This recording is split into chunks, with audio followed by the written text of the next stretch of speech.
and Michael Bimbo, followed by Victor Smith. While we're waiting on those individuals, is a Kermit Richardson in the audience? Kermit Richardson. Michael Bimbo, you have the floor. Michael Bimbo, First before you begin, District. I'm trying to verify. Are you Kermit Richardson, sir? Is there a Kermit Richardson in the audience? All right, thank you. Michael Bimbo, you have the floor. Please start his time back. Yeah, Thank you. first of all, let's recognize what's going on here. We have a conflict of interest in our council members. No doubt about it. Ask any lawyer, anybody that passed a law school, there's a conflict of interest. 3 people are involved here. We can't ignore that. There's a conflict of interest.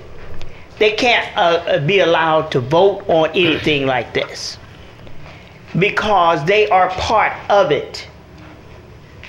Understand it. They are part of it.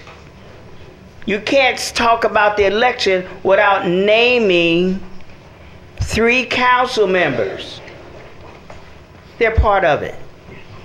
So first of all, I suggest that you do not take any action on it. The other thing, if the city attorney participates and he knows that this is a conflict of interest and that's a felony, he's involved.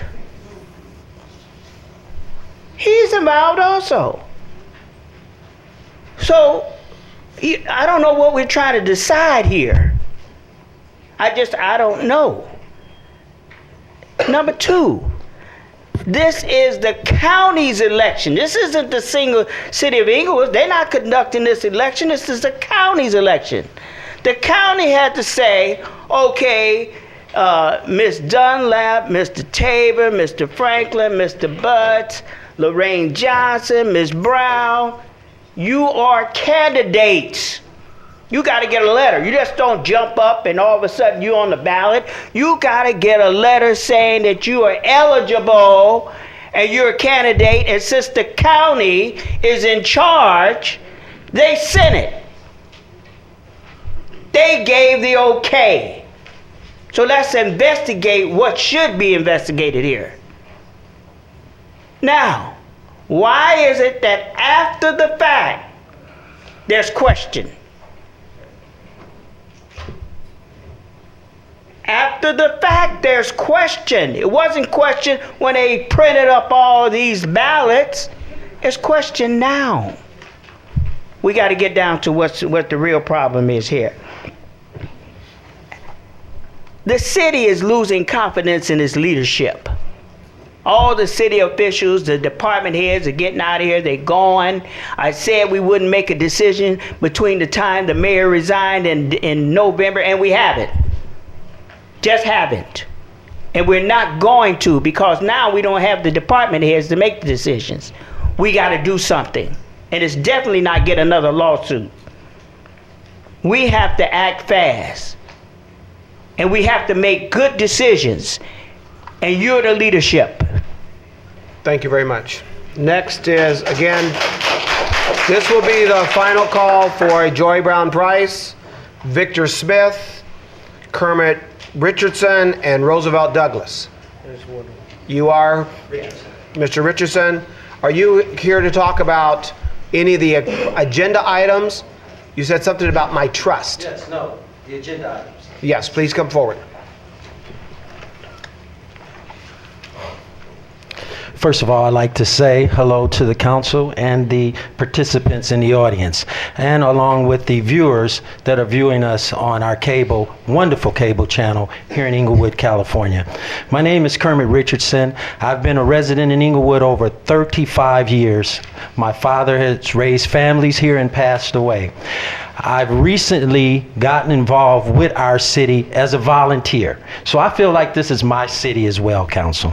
And I'd like to thank all of you, for doing a fantastic job in this city. Against all the tidal waves that we're up against, you guys have stayed strong, and I'm proud to say that I am a citizen of Inglewood, and I am proud of you guys. However, we are in a dilemma now, and you guys are not new kids on the block. You guys have been in your positions for a number of elections here, and you know the charter, so you guys know what's right and what's wrong. But I'd like to also thank you for giving us this opportunity to come here and speak. For some of us that are viewing, this is an opportunity. This isn't a right that we have to come here and wait and spend time on nonsense. These city council people are here 5 days a week.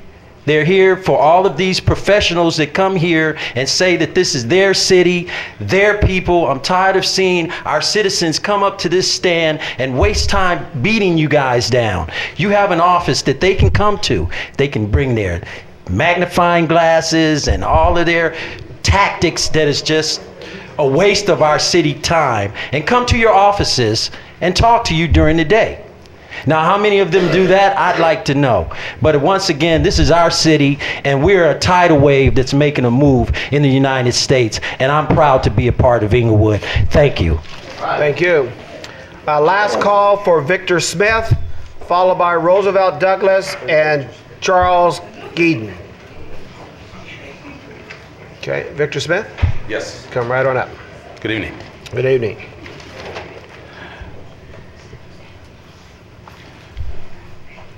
I don't understand how the citizens of this great city could have ignored flyers and notices which expressed facts, not allegations, about many of the candidates in this last election.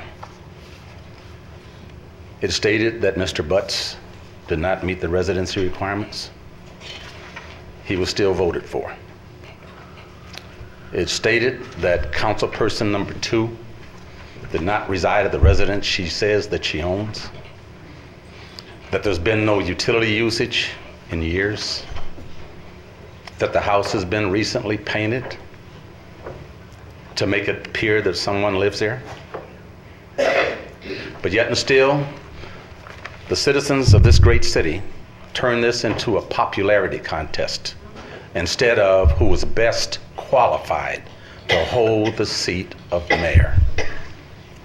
I think it's time that the citizens of Inglewood take a good look at themselves. And whatever happens here, whatever's decided here, that they think to themselves, this vote of mine came to me by many people before me who died for this right. They didn't die for it for popularity reasons. They died for justice. Maybe it's time we need to put on our shoes, reach in our closet and pull out our civil rights shoes and walk for justice in this council. Enough is enough. This city is being labeled as one that is corrupt as New Orleans. That's embarrassing. It's embarrassing to live here, to work here, to own a business here, and say that you're a resident of Inglewood. Something's got to change. You got a former mayor, Dorn, who sits at his weekly fish fries with his cronies and helps dictate policy. Please. Thank you. Continue. What he dictates seems to climb up the steps of City Hall in some form or fashion, ends up on your desk. And still, he runs this council. Something must change, ladies and gentlemen. And it's got to start with the voters and residents of Inglewood. I'm prepared to do whatever it takes, spend whatever it takes, to get honesty and integrity back into this hall. We need, as citizens, to make an oath to ourselves that we'll do whatever it takes to restore this city to greatness. In my opinion, there was only one candidate who met the requirements. Thank you. Thank you. Roosevelt Douglas, Charles Geeden, followed by Stephen Belt Homer. Mr. Douglas. Commit Actor Roosevelt Douglas, 39-year resident of the 3rd District. Almost said right-hand man, all council member. I'm very saddened here to be here tonight speaking on this issue. As you all know, I was one of the All-American speaker in 1980.